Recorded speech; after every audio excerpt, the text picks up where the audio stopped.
Ganito ba lagi kayo kumain ng hapunan? Breakfast, lunch, dinner, and merienda. We do everything in style. Anyway, wag na nating pag-usapan yung tungkol sa amin. Yung tungkol na sa yung pag-uusapan natin. Jojo. Jojo, ikaw ba talagang galing sa pamilyang mga magicians? Wala na akong mga magulang. Lumaki na rin ako sa ampunan. Tapos, nung 8 years old ako, tin-transfer ako sa Boys Town.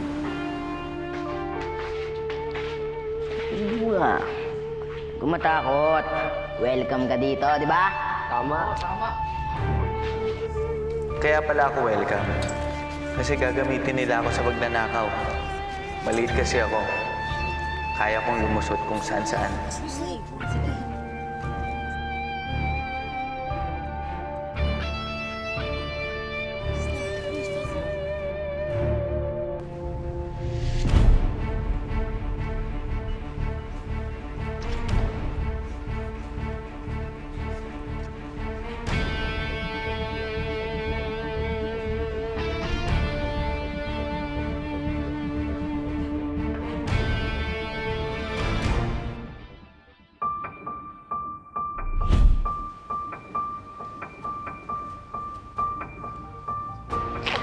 Kaya lang, pumalpak ako sa isang racket namin.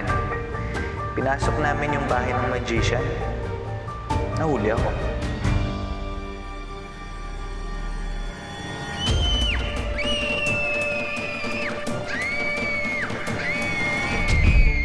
Imbis na saktan ako, Kumain ka. pinakain pa nila ako.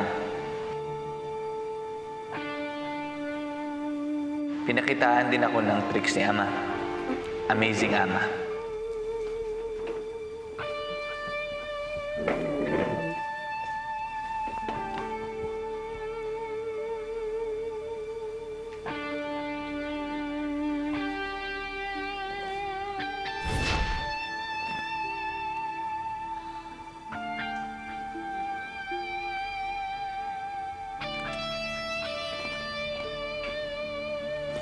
Kumain ka. Natuwa din siguro siya kasi nakikita ko yung tricks niya. Bulag kasi anak niya. Ayun, kaya simula nun, lagi na akong tumataka sa Boys Town. Pupunta ako sa kanila. Kay ama na rin ako natutong mag-magic. Saka ng mentalism. Yung batang babaeng kasama mo noon, siya ba yung nasa picture sa cellphone mo ngayon? Nasaan siya? Di siya kasama dito. Di ba buhay ko lang gusto niyo pag-usapan? Bigla ka naman nagmasungit. Halatang may bubog ka. Sabi nila, magaling ka raw na metalist. Ako gusto kong maniwala.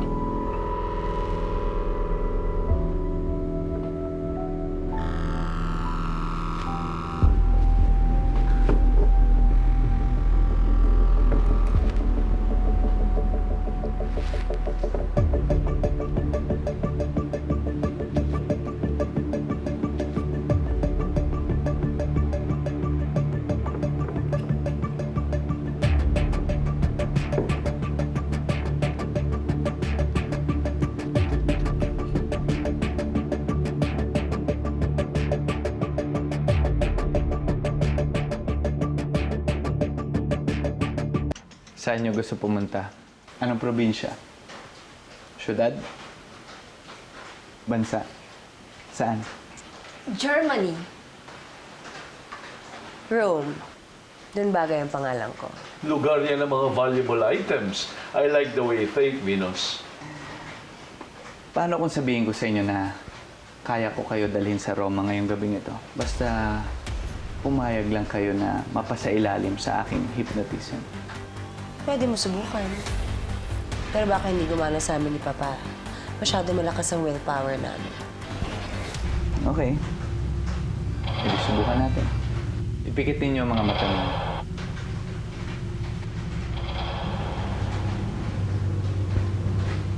Ipikit ninyo.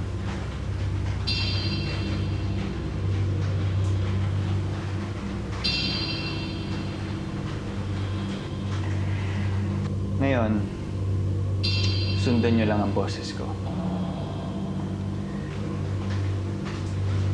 Saan ninyo unang gusto pumunta sa Roma? Vatican City. Lugar ng mga mamahaling relics. Vatican? Ako medyo mahigpit dun yan. Mahirap. Fine.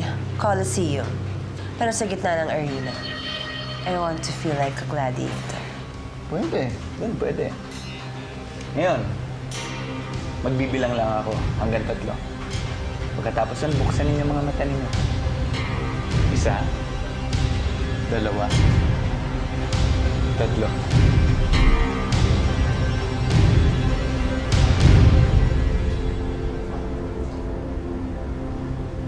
Ha? Ba't kami nakagapos? At bakit hawak mo yan? Hindi ko nga kayo na-hypnotize. Pero nauto ko naman kayo.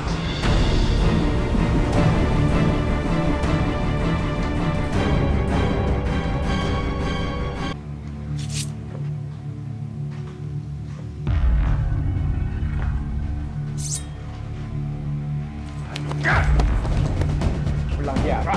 Tsap-tsap-tsapin mo kami sa sarili kong bahay. Hindi ko naman itutuloy yun eh. Saka di ba kayo naman may gusto nito? Hindi nga kayo naniniwala kaya ko kayo i-hypnotize eh. He's right, Papa. Kasalanan ko to. Basta, sabihin mo sa amin paano mo ginawa ito. Kung hindi, puputulan kita ng... Wag! Sayang! ng hininga, Frida! Huwag ka makialam! Ang galing ng isang magician. Nagtatagal hanggat walang nakakaalam kung paano niya ginawa yung tricks niya. Pasensya na kayo. Pero hindi ko pwede sabihin na sikreto. Yun yung kabuhayan ko eh.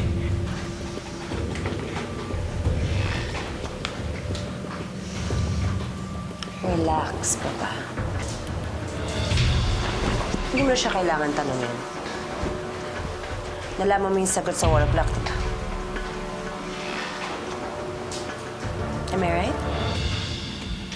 Relax. Hindi ko sasabihin.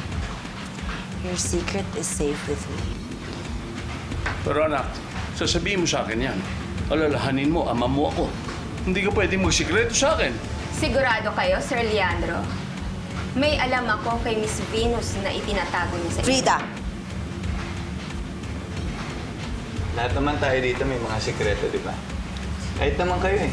Hindi nyo naman talaga sa akin sasabihin kung sino kayo at kung ano kayo at kung bakit nasa inyo ang Black Pearl Triad.